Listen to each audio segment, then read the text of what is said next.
Relaciones Internacionales, nuestra facultad, profesor Joaquín Morales, señor profesor del Departamento de Derecho Internacional, profesor Carlos Tetes, autoridades académicas, profesoras, profesores, invitados especiales, señoras y señores. En mi calidad de decano, les doy a todos ustedes un cordial saludo de bienvenida a nombre de la Facultad de Derecho de la Universidad de Chile y de su comunidad universitaria. Desde ya les agradecemos su presencia en este foro al que hemos denominado Controversias, Inversionistas, Estado, CIADI, un mecanismo bajo observación.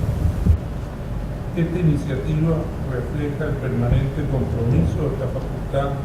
respecto del estudio de las consecuencias jurídicas que surgen de la profundización de las relaciones internacionales económicas en que son protagonistas, entre otros, los países de nuestro continente.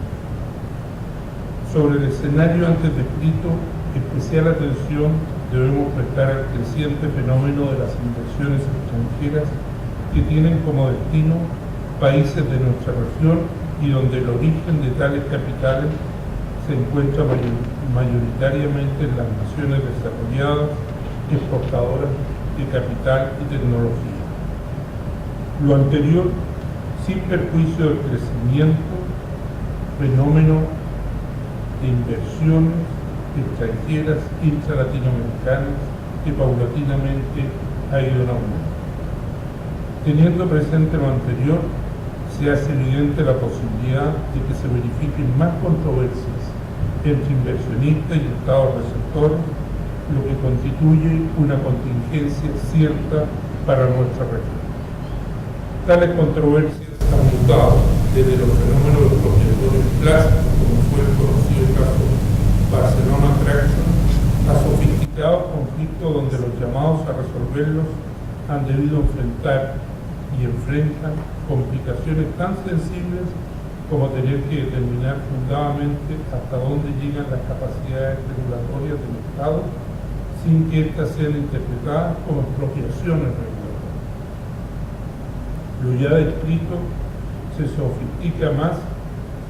cuando hoy podemos afirmar que la probabilidad de que estas controversias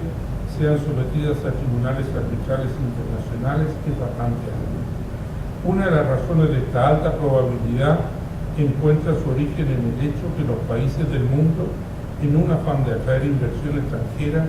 han suscrito un gran número de acuerdos bilaterales en materia de inversión o acuerdos de libre comercio que contienen capítulos sobre inversiones.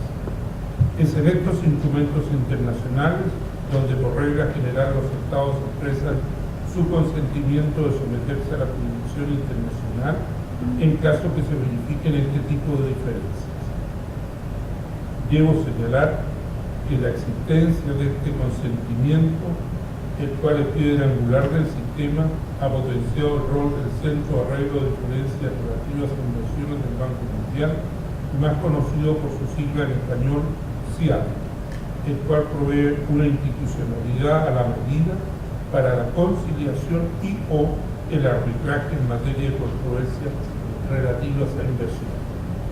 Esta entidad ha adquirido un rol protagónico en esta materia. Todo es que el número de casos que hoy administra llega a 167, habiendo ya resuelto 264, haciendo presente que la primera causa se registró en esta sede el año 1972. Frente a lo ya dicho, debo destacar dos datos. El primero dice relación con el aumento de casos registrados en el CIADI en las dos últimas décadas, de 38 casos registrados al año 1996, el número de ellos subió 450 para el periodo que va entre 1995 y 2011. El segundo se refiere a que según el sitio web del CIADI, el caso más antiguo pendiente es el deducido por Víctor Pey Casado y la Fundación Presidente Allende contra nuestra República. Debo expresar que Chile ha efectuado los pagos que le fueron ordenados, como todos ustedes saben, en este arbitraje, pero con todo, Hoy existe una nueva solicitud de registro pendiente de un nuevo arbitraje CIADI en contra de Chile por los hechos relacionados con el ya terminado caso Playa. En la actualidad, intereses económicos de la mayor cuantía que afectan tanto a los estados soberanos como a los inversionistas dependen de las decisiones que adopten los paneles arbitrales del CIADI, decisiones que ya han sido cuestionadas tanto por inversionistas como por los estados fundados en diversos argumentos. Lo dicho, inclusive ha llevado a que se haya dado inicio a un proceso de reflexión sobre la necesidad de modificar la Convención de Washington de 1965 que creó el CIADI. No cabe duda que sobre estos tópicos se expondrán nuestros panelistas con el ánimo de generar un diálogo que esperamos sea el inicio de nuestra reflexión más profunda sobre estas materias, dado el fenómeno tan relevante para nuestra región que corresponde a la inversión extranjera y las controversias que como consecuencia de ellas se pueden generar. Quiero agradecer fundamentalmente a todos quienes han hecho posible la realización de este evento tan importante en nuestra facultad y en especial a nuestro egresado y estimado amigo, nuestro intendente Juan Antonio Perigual. Quiero agradecer también la presencia de nuestro invitado estelar, el señor Diego García Carrión, que les contará, no me cabe ninguna duda, en forma brillante, la forma como Ecuador está enfrentando estos problemas, porque para todos nosotros es importante el conocer cómo nuestros países hermanos enfrentan estas situaciones que se nos plantean a todos en la misma forma y que es importante conocer dentro de la diversidad de conceptos jurídicos que cada uno de los distintos estados plantea, en la forma en que se enfrentan en otras latitudes y latitudes tan cercanas como la República Hermana del Ecuador. Agradezco también al profesor Carlos Deckler, que ha contribuido generosamente aceptando esta invitación para participar en este foro, donde no tengo duda también que hará una exposición brillante sobre la manera en que se enfrentan estas situaciones, y también se me permite un elogio al representante de nuestra casa, el profesor Joaquín Mora. Muchas gracias a todos ustedes y creo que será una mañana muy interesante para todos nosotros. La generación de un clima o del inicio de un clima que creo que es necesario en estas materias para que haya fluidez en la discusión de lo que ha ocurrido en el mundo con este sistema. Yo creo que la oportunidad de tener a Diego García Carrión junto a nosotros, quien hoy día me parece a mí se posiciona dentro de los representantes de Estado como una de las figuras más emblemáticas de una visión reformista y propositiva del sistema de solución de controversias en materia de inversiones, es una oportunidad única. Única por dos motivos. Uno, y tal vez pensando siempre desde la perspectiva académica en las políticas públicas, en la observación y el estudio de la institucionalidad que tiene el Ecuador para enfrentar este escenario. Hoy día, en reflexiones con destacados abogados, y cito abiertamente la conversación con Arturo Alessandri Con, a quien agradezco su presencia, un hombre que pertenece a una familia enraizada con la tradición republicana. Comentábamos de la celebración en la última sesión del Consejo de Relaciones Internacionales, la discusión de la institucionalidad de la defensa de los intereses de Chile en las distintas sedes internacionales. De cómo viene esto, porque esto es parte o una consecuencia, en mi opinión, y aquí va a salir mi alma economista, de la integración económica. Y más aún, creo que tenemos una oportunidad única de escuchar en un segundo aspecto reflexiones de contenido sustantivo sobre las discusiones jurídicas que hay en estos arbitrajes. Y aquí les pido, me permitan un segundo de egoísmo y de poder contribuir con una perspectiva tal vez afortunada y no merecida. Me ha tocado la suerte de ser representante, abogado, esos representantes darse muchas ínfulas tal vez, de un equipo del Estado de Chile ante el CIADI. Me tocó ser abogado de un privado o de algunos privados, han sido más de una oportunidad, ante el CIADI, en casos contra otro Estado, y a consecuencia de algún designio de la vida misterioso, fui designado hace 2 años atrás miembro de un panel arbitral de un caso CIADI iniciado por inversionistas franceses en contra de la República del Perú. Y la verdad que hoy día lo único que quiero expresar como moderador es que desde las distintas posiciones uno observa elementos que abren o llaman a la reflexión. Una reflexión que en el mundo desarrollado, o más desarrollado que el nuestro, es permanente. Hay aquí bastantes caras conocidas del ámbito del arbitraje, y en febrero de este año, en Colombia, en Bogotá, el capítulo de arbitraje internacional de la Asociación de Abogados Internacionales, la IBA, yo estoy tratando de chilenizar los anglicismos que se usan mucho en Chile, de International Bar Association, se discutieron temas bastante profundos de cómo opera un arbitraje, cuál es el rol del secretario de un arbitraje, en un panel arbitral, como puede ser un arbitraje uncitral, o podrá ser un arbitraje CIADI, pero no se exploró elementos trascendentales que yo creo que hoy día van a ser observados, comentados y ojalá discutidos. Y me estoy refiriendo, por ejemplo, a preguntas tan vitales como la procedencia de un sistema de apelación en el sistema de controversias inversionista-Estado. En este país son pocas las personas, lamentablemente, que están observando en profundidad esta práctica, pero Chile ya está comprometido en la creación de un sistema de apelación, y Diego García creo que va a profundizar en esta materia, en el capítulo de inversiones Chile-Estados Unidos. Preguntas hoy día profundas sobre cuál es el verdadero alcance y contenido y cuál debe ser la profundidad de las definiciones sustantivas en un acuerdo de inversiones, como puede ser la definición de inversión y la definición de inversionista. La consideración económica del tipo de inversión de que estamos hablando. Me voy a poner bastante aburrido, pero siempre me he hecho una pregunta, hice una pregunta bastante técnica y ofrezco las disculpas si me voy al tecnicismo. ¿Por qué los países, que en mi opinión podría ser posible, no han pensado, al celebrar los acuerdos de inversión, y que esto no se represente como una posición mía en contra de estos acuerdos, sino de perfeccionarlo, de observar, por ejemplo, las alternativas de waiver que establecen los artículos constitutivos del Fondo Monetario Internacional frente a la crisis de balanza de pago o crisis de cuenta corriente? Existen muchas preguntas, y tal vez preguntas que son de política pública de mayor contingencia, porque cuando uno está en la posición académica tiene que observar todas las fuentes de información, y por ejemplo está la crítica que han levantado ciertos sectores, especialmente en Europa, al boosting, como dicen, al potenciamiento de estos casos por actores internacionales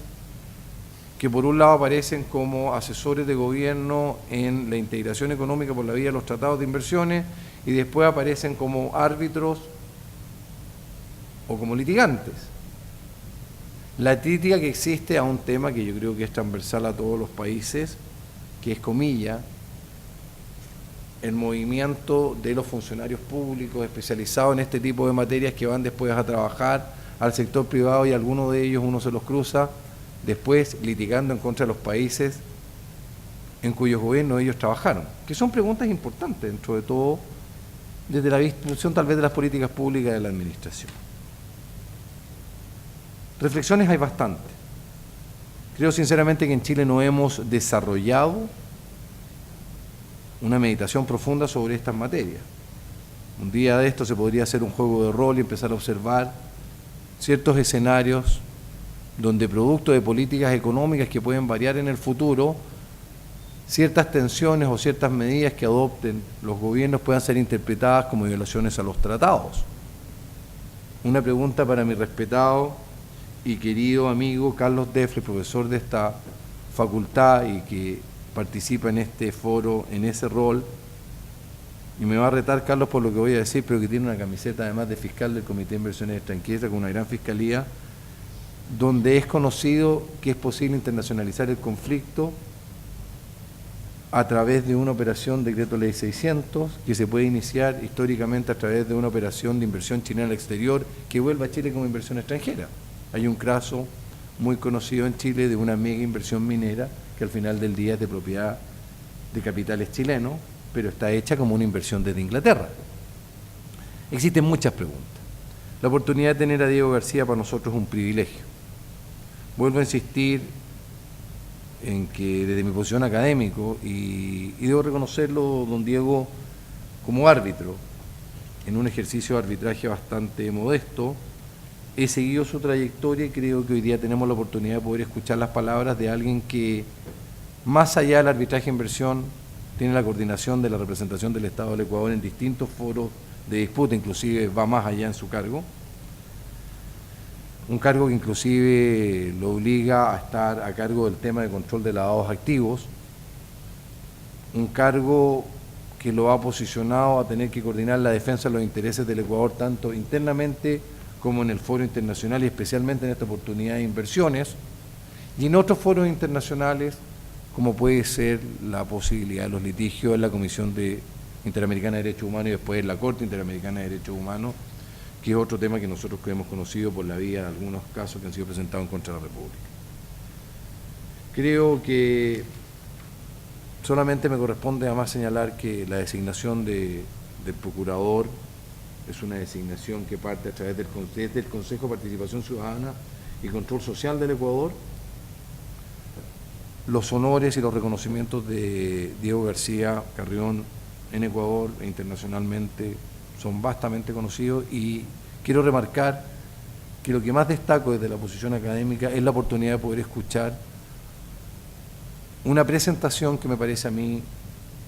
de la mayor calidad y de la mayor profundidad y creo que es una oportunidad única que tenemos de poder abrir una conversación sobre esto y tal vez el inicio de una reflexión que esperamos se pueda profundizar en el futuro. Así que don Diego, le ruego por favor, si es tan amable, nos comparta su experiencia en estas materias y sus reflexiones que yo ya tuve la oportunidad de observar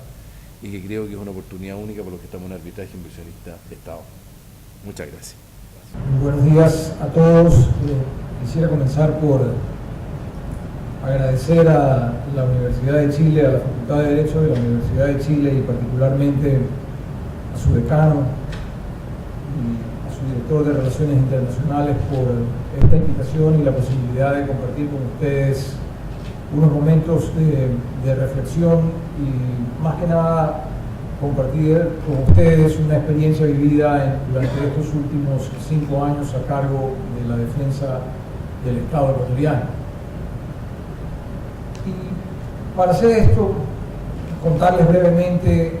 acerca de la institucionalidad de la Procuraduría General del Estado, que es una entidad autónoma con autonomía constitucional respecto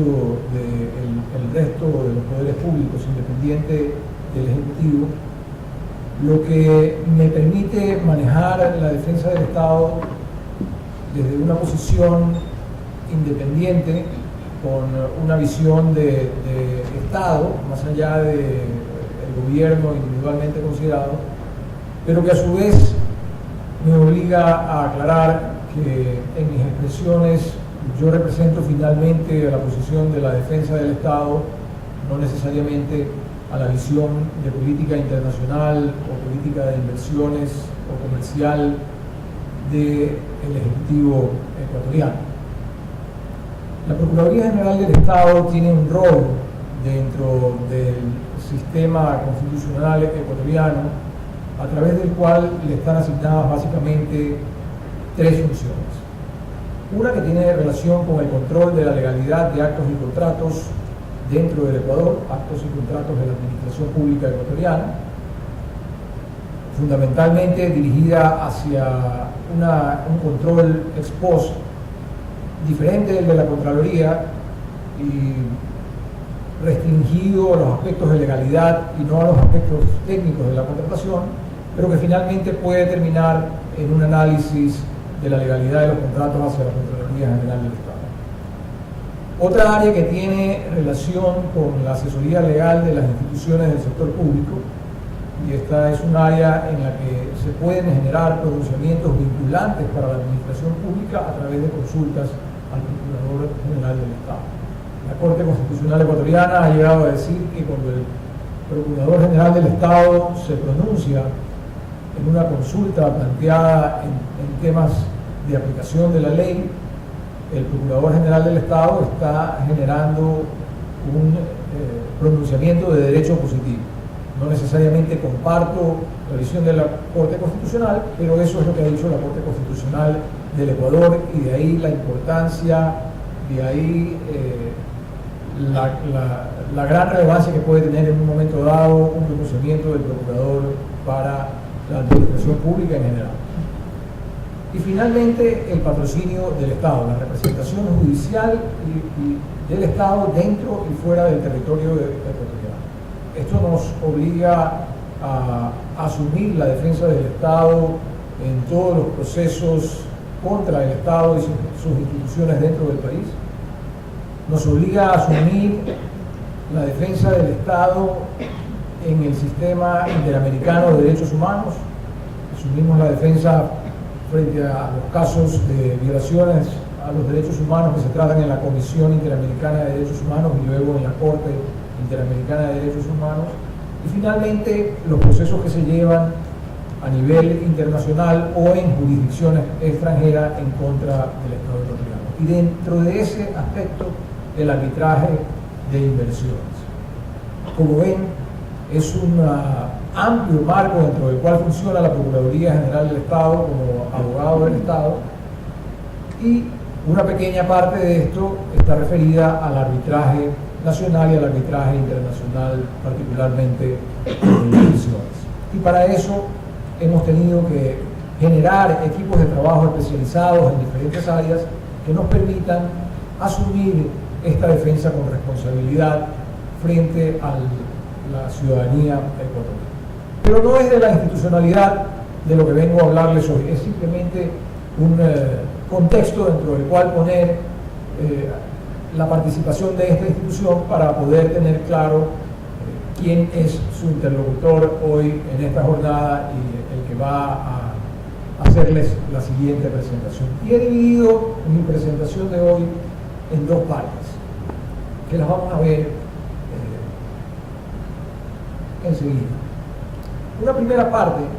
que tiene relación con la experiencia que el Ecuador tiene en general en el sistema de solución de controversias de inversión. Y una segunda parte que tal vez debería ser la primera parte, pero que la voy a abordar después, en la que voy a lo que es antecedente de las controversias que hoy tenemos en el sistema de controversias de inversión, pero que a su vez, de cara al futuro, nos permite hacer algunos comentarios o observaciones que son de interés para quienes, como países receptores de inversión, están suscribiendo nuevos convenios de inversión en los últimos años, como puede ser Chile o el propio Ecuador. Y en esta primera parte me voy a referir al sistema de solución de controversias inversionista-Estado. No me voy a referir exclusivamente al arbitraje CIADI o al arbitraje SADOC bajo reglas UNCITRAL o cualquier otro sistema de reglas o de centros arbitrales, porque finalmente, desde el punto de vista de la defensa del Ecuador, más allá del centro, más allá de las reglas de arbitraje a las que pueda estar sometida una controversia, finalmente lo que tenemos es un sistema de arbitraje internacional que nos genera algunas controversias, críticas y observaciones. No soy un contradictor del arbitraje, pero en mi experiencia he podido observar que el sistema tiene necesidades de hacerse una autoevaluación, de hacer observaciones y críticas y de buscar algunos cambios. La propia Comisión de las Naciones Unidas para la Inversión y el Desarrollo, la UNCTAD, está analizando hoy las observaciones que existen respecto del sistema de arbitraje internacional de inversiones. La propia UNCTAD está generando observaciones similares a las que podemos tener muchos de los países involucrados en estas controversias. La propia UNCTAD está generando sugerencias respecto a un cambio en el sistema de arbitraje internacional. No lo hace porque esta es la visión aislada de un país, no lo hace porque esta es la visión aislada de un grupo de países que tienen controversias, lo hace porque finalmente si no se hacen un análisis del sistema como tal, si no revisamos en qué puede estar fallando este sistema, en un futuro podríamos estar hablando de un colapso del sistema. Y no es eso lo que buscamos. Lo que buscamos es un sistema más justo, un sistema equilibrado, un sistema en que los estados tengan tanta importancia como los inversionistas. Y vamos en esta primera parte a entrar un poco en las críticas y propuestas respecto del sistema de solución de controversias inversionista-Estado. Y en esta presentación he preparado por una parte algunas críticas, no todas las que el Ecuador tiene, pero creo que algunas que son importantes para desarrollarlas en el tiempo con el que contamos en esta mañana. Y luego abordaremos algunas propuestas que están en directa relación precisamente con estas críticas. Y dentro de estas propuestas podemos llegar finalmente a la segunda parte de esta presentación, en la que vamos a abordar algunas circunstancias necesarias de analizar en el tratamiento de los nuevos convenios de inversión que tienen que suscribir nuestros países. El Ecuador particularmente al momento está denunciando todos sus tratados bilaterales de protección de inversiones, pero al mismo tiempo está generando una propuesta de convenio de promoción de inversiones que seguramente tendrá un enfoque diferente. Es decir, no es una posición anti-inversionista, es una posición de mayor equilibrio entre la posición del inversionista y el Estado. Pero vamos a la primera parte y abordemos algunas de estas críticas. Y en la experiencia del Ecuador, uno de los primeros aspectos a los que tenemos que referirnos es a la visión que se genera a través del sistema de arbitraje internacional en relación con la legislación nacional. Quienes litigamos en materia de arbitraje internacional, finalmente nos encontramos que cuando pretendemos hacer valer nuestra ley a nivel internacional y frente al derecho internacional, cuando tenemos que hacer valer obligaciones contractuales que van en relación con esa ley, finalmente la valoración que le dan los tribunales de arbitraje internacional no es la misma que nosotros con toda seguridad le damos dentro de nuestro país. Y estoy refiriéndome aquí a la emisión de algunos laudos en los que, pese a haber obligaciones específicas dentro de la legislación ecuatoriana y pese a haber disposiciones contractuales que generaban obligaciones a los inversionistas, finalmente estas no han sido reconocidas dentro de los procesos arbitrales, porque los paneles de arbitraje internacional, a la luz del derecho internacional y de las obligaciones bajo los tratados bilaterales de protección de inversiones, han terminado resolviendo que esta legislación no tiene la misma valoración desde la perspectiva del derecho internacional. Y la pregunta que nos queda girando alrededor de estas decisiones, de estas controvertidas decisiones de parte de los paneles de arbitraje internacional, finalmente es si está siendo correctamente valorada la legislación ecuatoriana, se le está dando la importancia que tiene en un derecho como el nuestro, en un derecho originado en el derecho continental europeo, con una valoración de las obligaciones que genera la Constitución y la ley respecto de la administración pública,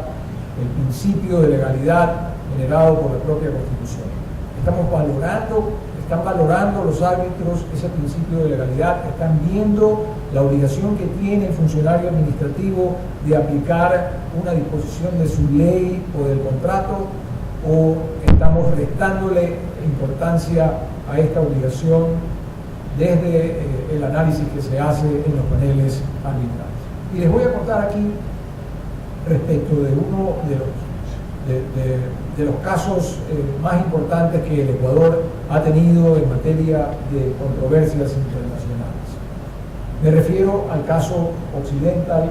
contra el Ecuador. Este es un proceso que nosotros identificamos como Oxy-2, básicamente una identificación para diferenciarlo de la primera controversia que el Ecuador tuvo con Occidental relacionada con la devolución del impuesto al valor agregado sobre los contratos petroleros.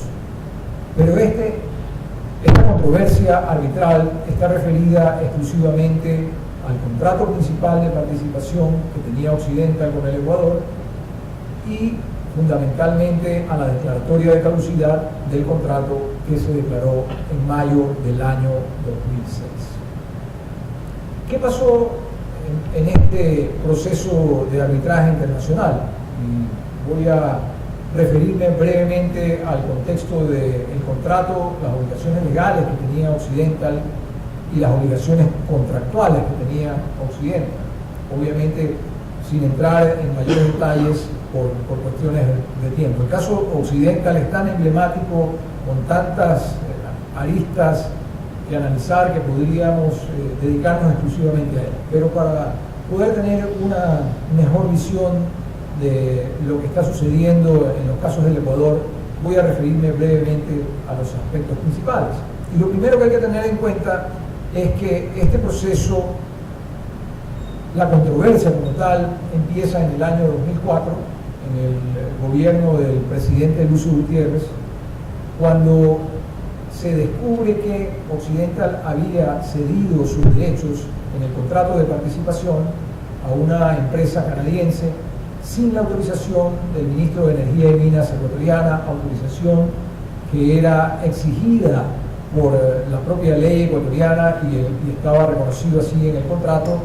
y cesión que tenía como consecuencia de no contar con esa autorización ministerial con una declaratoria de caducidad, es decir, una declaratoria de terminación unilateral del contrato, la reversión del contrato y de los bienes dedicados a esta inversión dentro del Ecuador. Esta decisión de caducidad se toma finalmente luego de un trámite administrativo que dura aproximadamente 2 años, en mayo del año 2006, y como consecuencia de ella, al día siguiente, Occidental presenta la controversia y la registra en el CIADI para generar un arbitraje internacional a partir de su reclamo. ¿Qué es lo que reclama Occidental? Que esta declaratoria de caducidad le ha producido una expropiación de su inversión y que por tanto el Ecuador debe indemnizar a Occidental por ello. ¿Qué es lo que plantea el Ecuador? Que la caducidad estaba prevista en el contrato, que la caducidad estaba prevista en la ley como consecuencia de ceder parte de su participación en la explotación y exploración de ese campo sin contar con la autorización del Ministerio de Energía y Minas. La consecuencia legal, la consecuencia contractual, claramente establecidas en los respectivos instrumentos legales y contractuales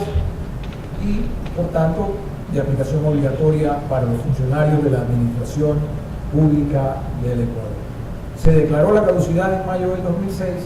y acto seguido se produce la demanda de arbitraje internacional. Y no me voy a detener en los temas de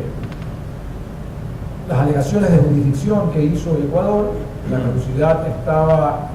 expresamente excluida de arbitraje internacional en el contrato, pese a lo cual el tribunal resolvió asumir la competencia y decidir sobre el fondo más adelante, pero no me voy a detener en eso y voy a ir a uno de los temas de fondo. En el audio final dictado por el tribunal arbitral con un voto disidente en el mes de octubre del año 2012.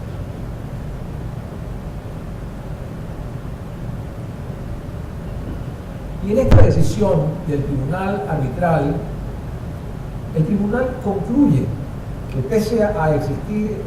la ley de hidrocarburos que preveía la medida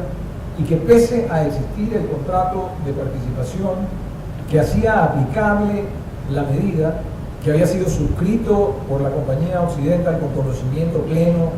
de cuáles eran sus obligaciones y sus derechos, aceptando la ley ecuatoriana dictada previamente. Pese a ello, el tribunal resuelve finalmente que la caducidad declarada por el Ecuador, prevista en la ley y en el contrato, era una medida desproporcionada de acuerdo a las circunstancias del momento y que por tanto debía generar una indemnización a favor de la empresa Occidental. Vemos aquí en esta lámina, que espero que alcancen a verla, pero en todo caso básicamente es un párrafo de la decisión del tribunal arbitral, el párrafo 452, y como ustedes pueden ver ahí, el tribunal, reconociendo que se ha producido la cesión de derechos sin autorización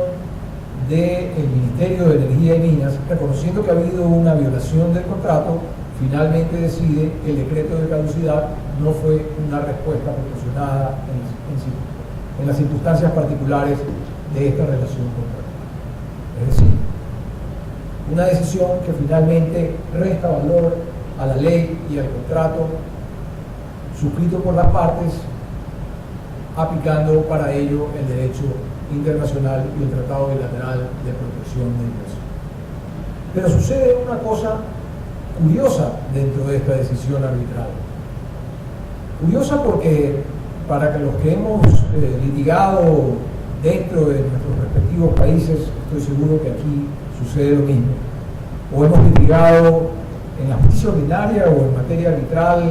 en sede local, y conocemos las decisiones de los tribunales, decisiones que pueden contener en su momento votos salvados o disidentes, disensos parciales o totales. Para quienes hemos leído esos votos salvados, estoy seguro que el lenguaje contenido en el voto disidente de Brigitte Stern les resultará totalmente llamativo. Y aquí los invito a revisar la página web de la Procuraduría General del Estado del Ecuador y el blog que tenemos cargado en ella, especialmente respecto al caso Occidental, y ustedes podrán encontrar detalles de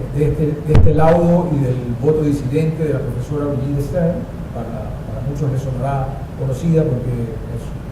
una prestigiosa árbitro dentro del sistema de arbitraje de inversiones, además de una académica, profesora de la Sorbona en París. Y ustedes podrán comparar este voto disidente con cualquier voto salvado o voto disidente dentro de la justicia ordinaria o el arbitraje nacional o internacional.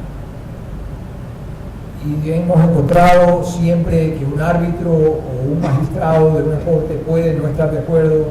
con sus compañeros del panel, puede hacer observaciones, a rato dudas en términos jurídicos, pero lo que vamos a ver aquí, y esta es solo una parte de la que les voy a presentar, es realmente llamativo. Veamos qué dice Brigitte Stern. En mi opinión, dice Brigitte Stern, la posición de la mayoría respecto de los efectos del acuerdo de Farm Out, el acuerdo de Farm Out es el acuerdo de cesión de derechos, es tan escandalosa en términos jurídicos y tan contradictoria que no tengo otra alternativa que manifestar mis discrepancias. Suena realmente duro. Y sigue. En mi opinión, el enfoque de la mayoría a la efectividad del acuerdo de Farm Out presenta dos aspectos principalmente cuestionables. El primero de ellos es el análisis de la cuestión de efectividad de un acto jurídico conforme al derecho ecuatoriano. Se preocupa ella por la aplicación del derecho ecuatoriano, no sus pares, que se basa en la falta absoluta de fundamentación. Tan es así que no logré seguir el razonamiento del punto A al B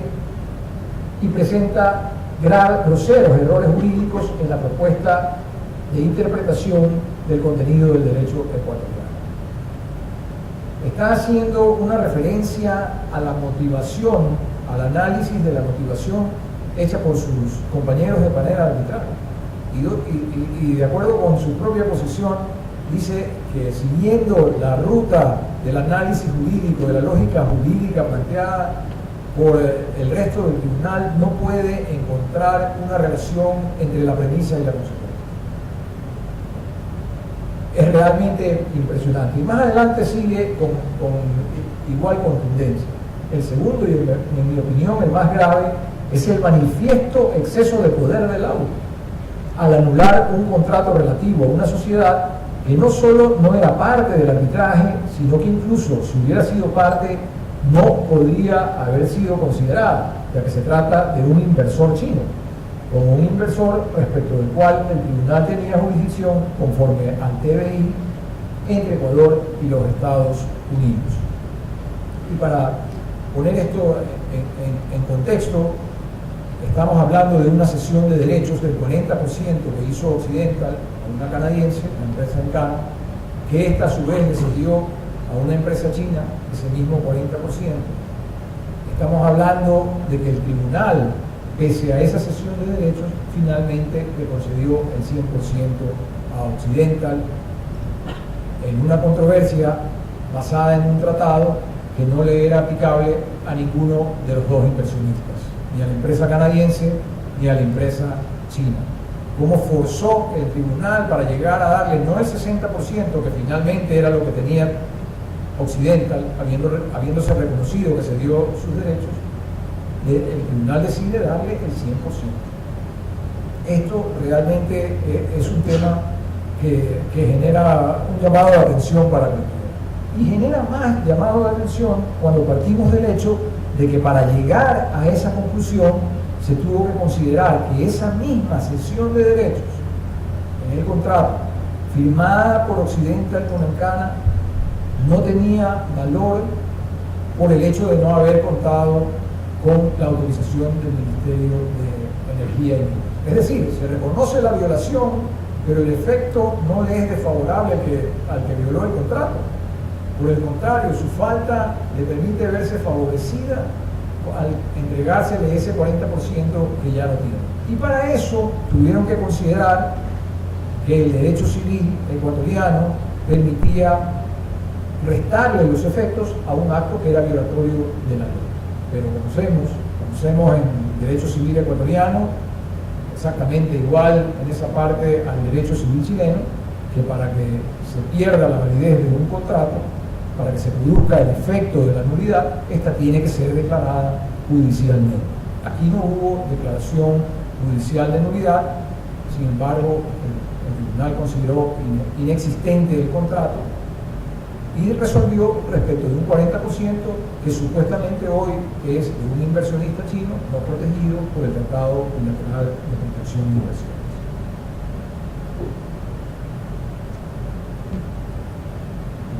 Vamos a una segunda observación, y esta tiene que ver con la posibilidad, a través de los procesos de arbitraje internacional, de que los tribunales tomen el lugar de los jueces locales. La denegación de justicia o el acceso a las garantías judiciales a través de los tratados bilaterales de protección de inversiones genera nuevos problemas en el sistema de arbitraje internacional. Y al Ecuador particularmente le está generando problemas importantes. Y hoy vamos a referirnos aquí a uno de esos casos, pero les comentaba a los compañeros abogados aquí en Santiago que mi visión es que aquí lo que se ha abierto es una puerta gigante por la cual pueden entrar reclamos a cualquier país que tenga un tratado bilateral de protección de inversiones con un lenguaje similar al que Ecuador y Estados Unidos suscribieron en los años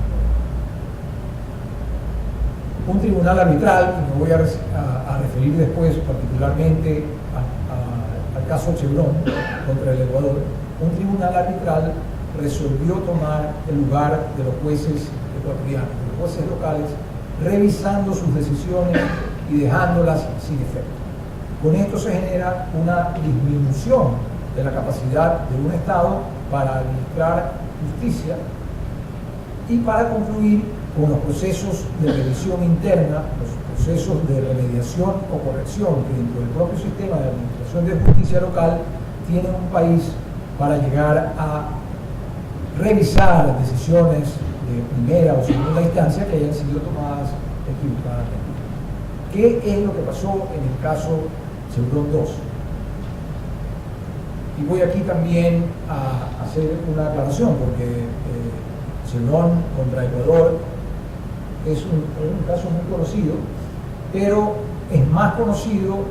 el proceso arbitral que tiene relación con el juicio de la Guardia, el juicio por daños ambientales que comunidades del oriente ecuatoriano, la Guardia, están siguiendo en contra de Chevron, un juicio multimillonario cuya sentencia en el Ecuador llegó a los 19.000 millones de dólares. Pero este no es ese proceso tan grande en cuantía, pero genera un pronunciamiento que tiene mucha importancia y que es el camino a seguir por parte de la misma compañía y otras en relación a siguientes controversias. Ya no es necesario pelear por el fondo, es más fácil pelear por la denegación de justicia. ¿A qué se refiere este caso? Este también es un caso iniciado en el año 2006, hacia el final del gobierno del presidente Alfredo Palacio, pero en realidad no está referido a problemas o controversias que hayan surgido de hechos acontecidos durante el gobierno del presidente Alfredo Palacio. Están referidos a contratos comerciales que la empresa Texaco celebró en los años 70 en el Ecuador, que quedaron planteados como juicios a inicios de los 90, entre el 91 y el 93. Texaco se fue del Ecuador en el año 92, y que no fueron resueltos por la justicia ordinaria entre los años 90 y el 2006 en que se planteó la demanda. Posteriormente, algunos de ellos fueron resueltos con declaraciones de abandono, con desestimación de los méritos de la demanda, y lo que sucede finalmente es que a través de esta demanda por violación del estándar de denegación de justicia previsto en el Tratado Bilateral de Protección de Inversiones entre Estados Unidos y el Ecuador, Chevron busca una indemnización por denegación de justicia y busca un pronunciamiento indemnizatorio por parte del tribunal arbitral, en este caso un tribunal ad hoc bajo reglas uncitales. ¿Qué considera el tribunal que se ha producido en este caso?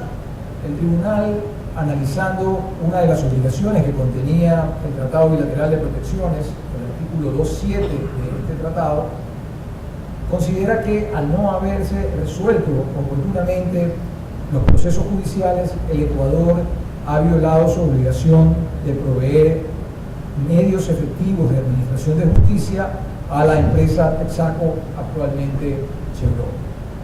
Y en base a eso, el tribunal toma la decisión de que debe convertirse en un juez ecuatoriano, y pues algunos de estos procesos, como les había dicho, ya habían sido resueltos,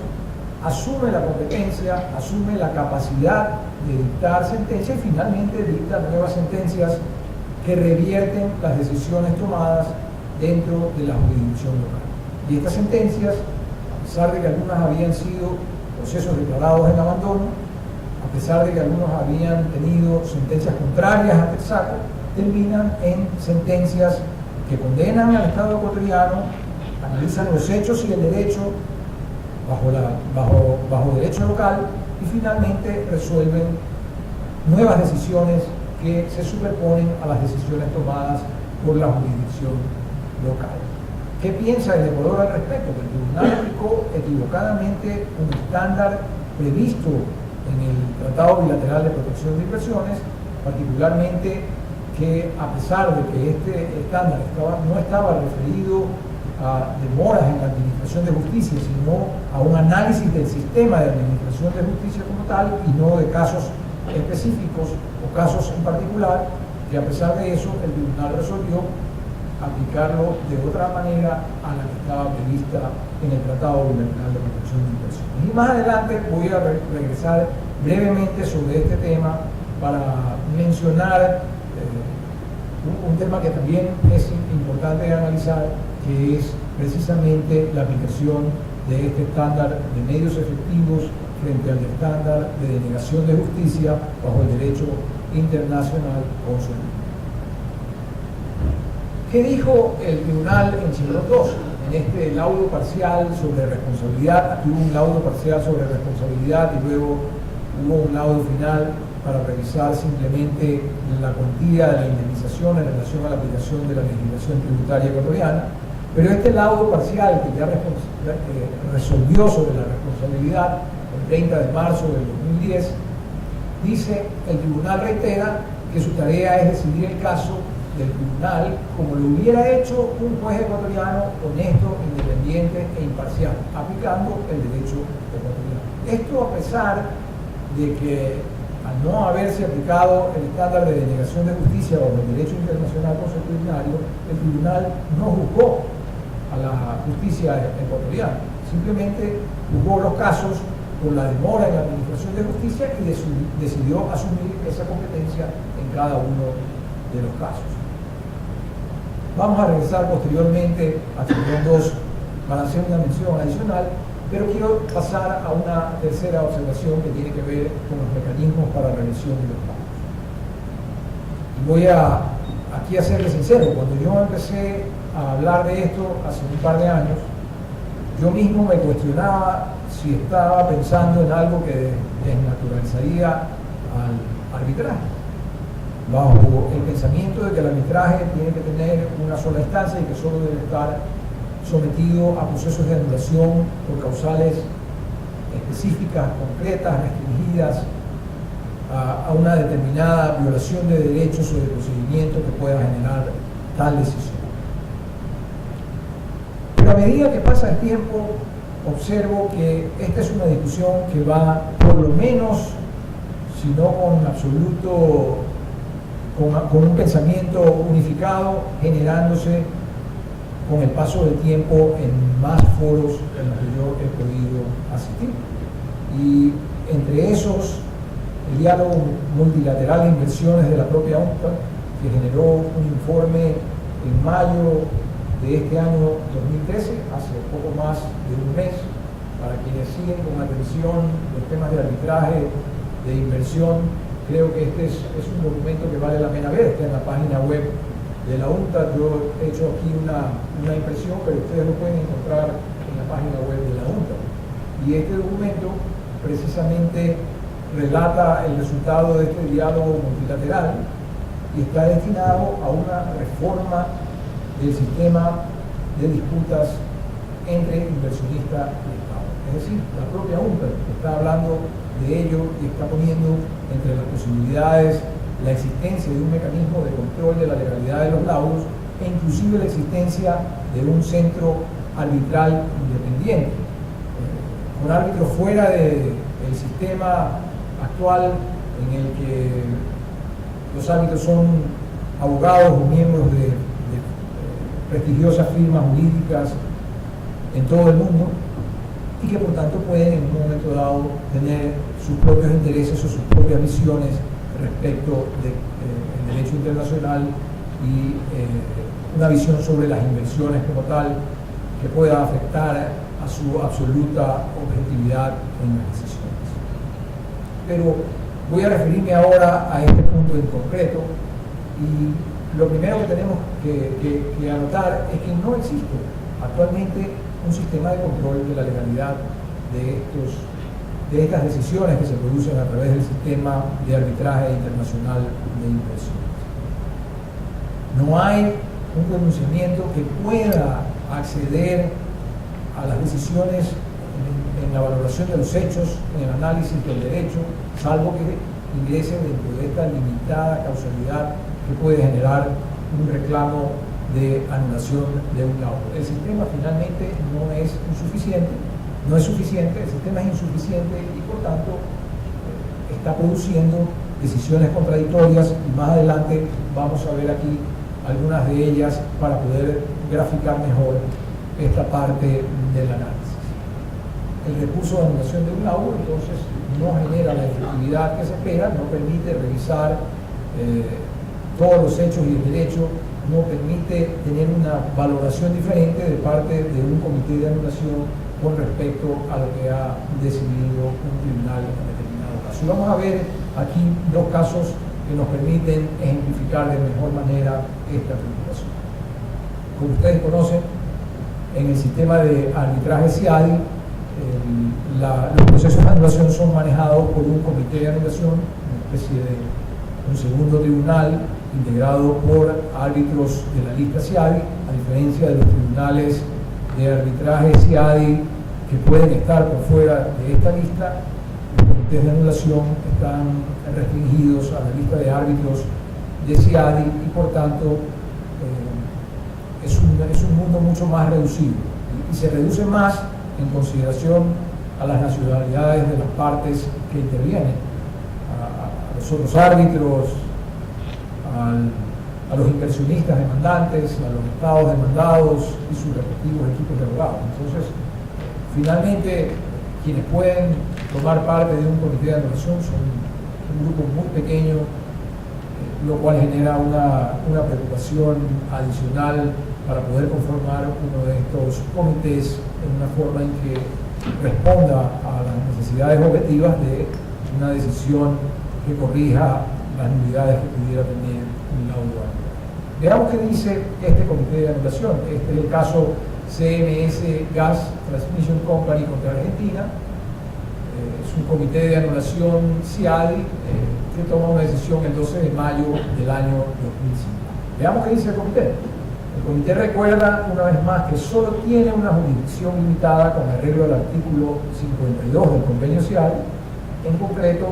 lisa y llanamente, el comité no puede imponer su visión del derecho y apreciación de los hechos sobre los del tribunal,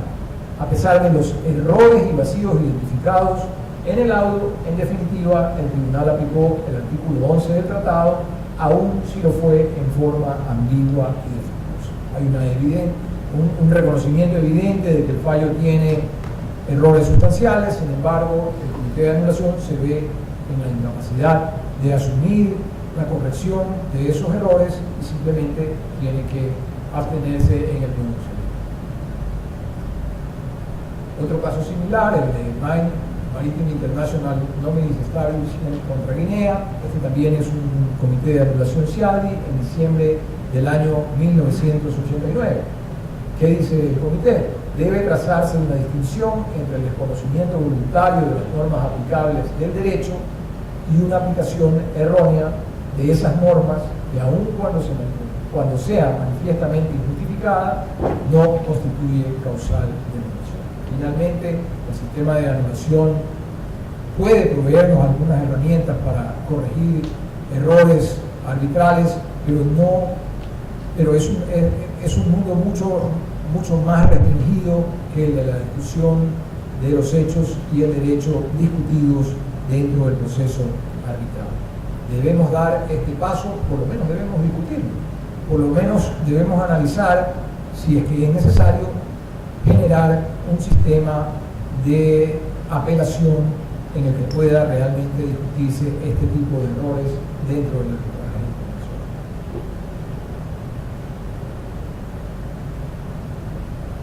Pasemos a un tema menos sustancial, pero que significa un problema también para los estados y para los inversionistas demandantes, que es el tema de los costos elevados que tiene el arbitraje internacional. Los costos elevados de la defensa y los costos elevados de la logística en general para manejar un proceso de arbitraje internacional. Hoy el Ecuador, que maneja la defensa en los casos de arbitraje internacional con un sistema de codefensa, es decir, un equipo local de abogados de la Procuraduría General del Estado,